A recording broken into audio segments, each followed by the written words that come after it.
it's Callie, and today we're doing something a little bit new and different here, so bear with me for a minute while I explain. So I watch a lot of videos with other people's cosplay projects and stuff, and then I go and I watch my own and I do a lot of self-reflection, and I love my vlogs to death, but I wanted to try something a little different, and that is I want to kind of talk through my process in a more clean and easy to understand way while showing footage from my vlogs, just to kind of analyze, and I note down things I'd want to change and all. And I thought to myself, I'm like, I think the vlogging is very entertaining and I think it's fun to watch, but I also think that if you were trying to actually figure out what's going on, it can be a little difficult to understand, if that makes sense. I'm really tired today too, so bear with me. So Vivi is from the One Piece, the Alabasta arc of One Piece. Alright, so this part might give some One Piece spoilers, but I'm going to give some context on the cosplay. So Vivi is the princess of Alabasta in One Piece. At the end of the arc, you like kind of get to know that and understand that, and she's a super cool character.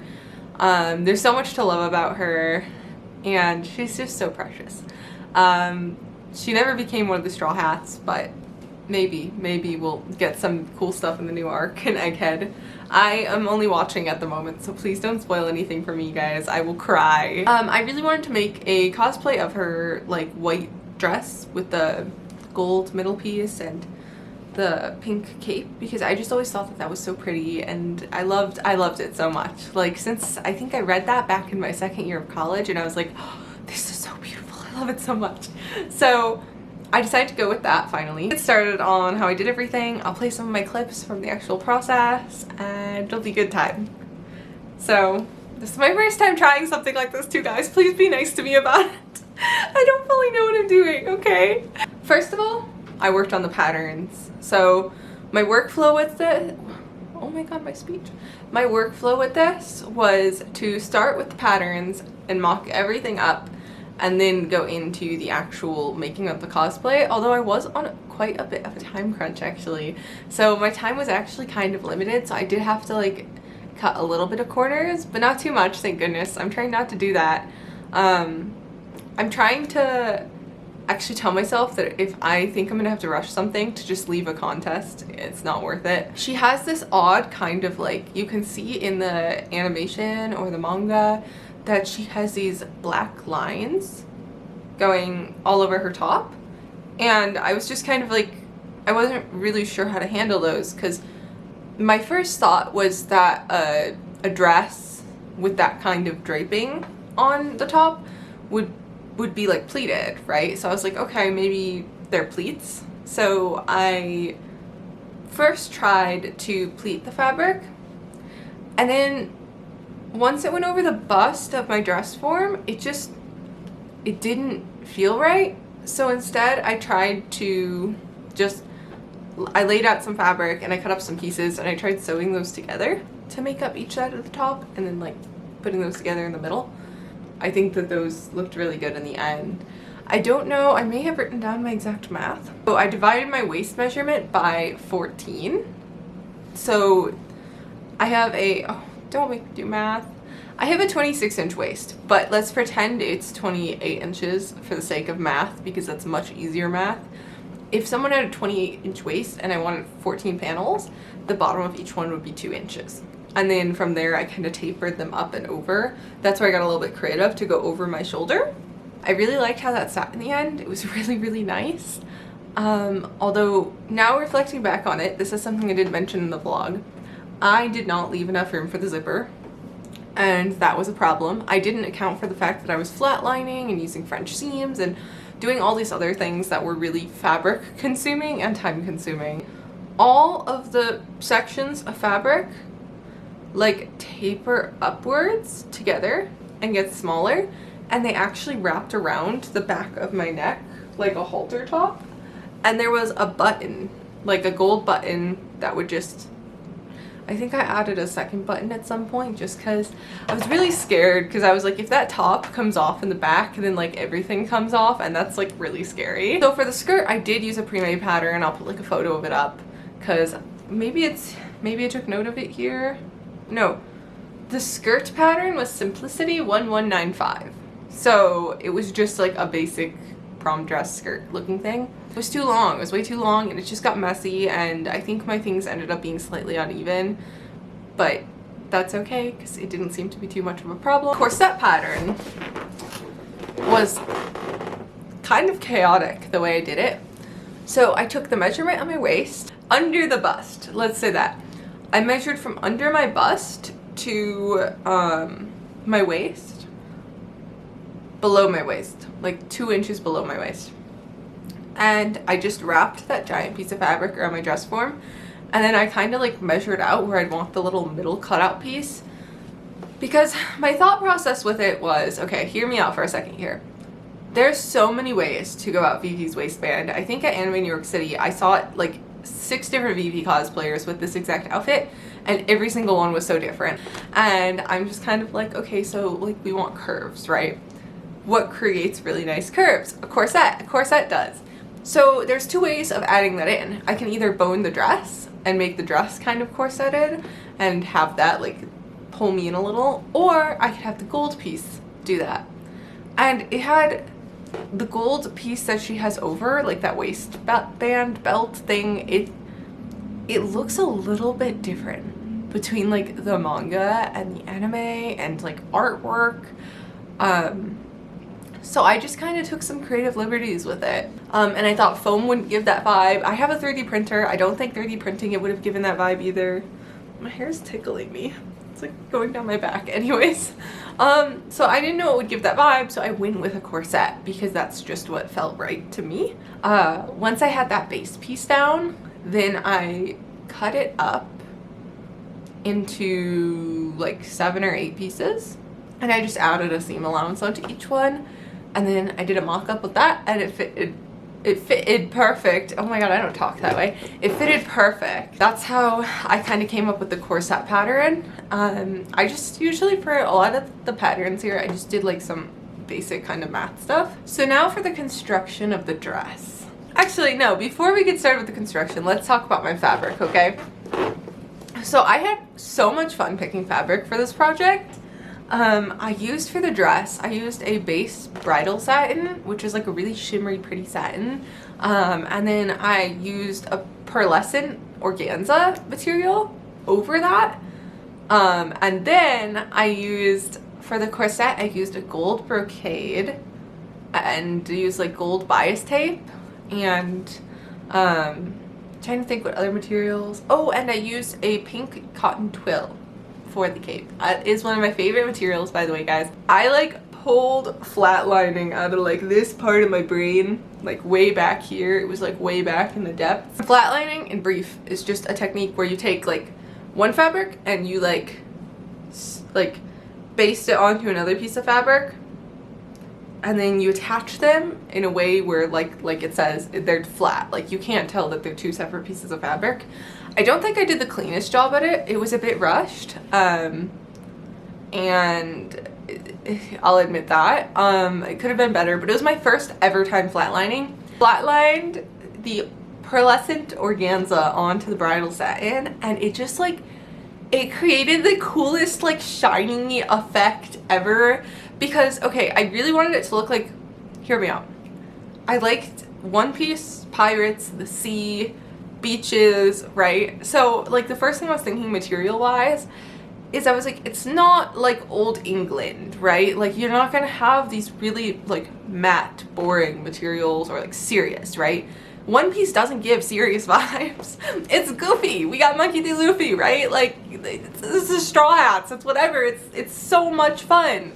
So I wanted it to be like really colorful and like shiny, and you know, it's the sea, it's adventurous. So I liked when I saw the like pearly organza, I already had the bridal satin in mind, but then when I saw that pearly organza, I was like, that is so it. That is like absolutely it. That's what I want so bad. With the skirt, I did the same thing. I layered over the layer of organza over the bridal satin. So that was pretty much the full dress. And then I put the zipper in the back. I had it on. I went to go zip it up, and I was like, it won't zip up. and I was like, I could have sworn it would have fit me.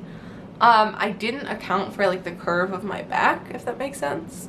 I actually ended up cutting off maybe 3 inches from the back, so it drooped way down in the back, and that actually worked out. It looked really nice. Like it looked very like attractive. Does that make sense? But, then I started on the corset. This was my first time making a actually metal steel boned corset. I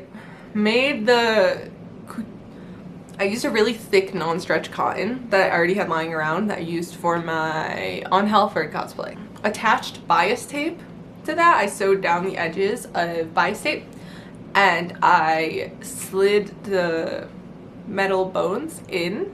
But, oh, I almost forgot this part. Before I put the gold layer onto the brown cotton layer, I actually sewed on all the details, because that would have been very difficult to do by hand once they were both already attached with the metal boning inside. I did the details I actually used bias tape because I just love the way bias tape looks. It has like, I don't know if it's gonna make sense, it has like a weight to it, like there's like a certain level of thickness that it creates.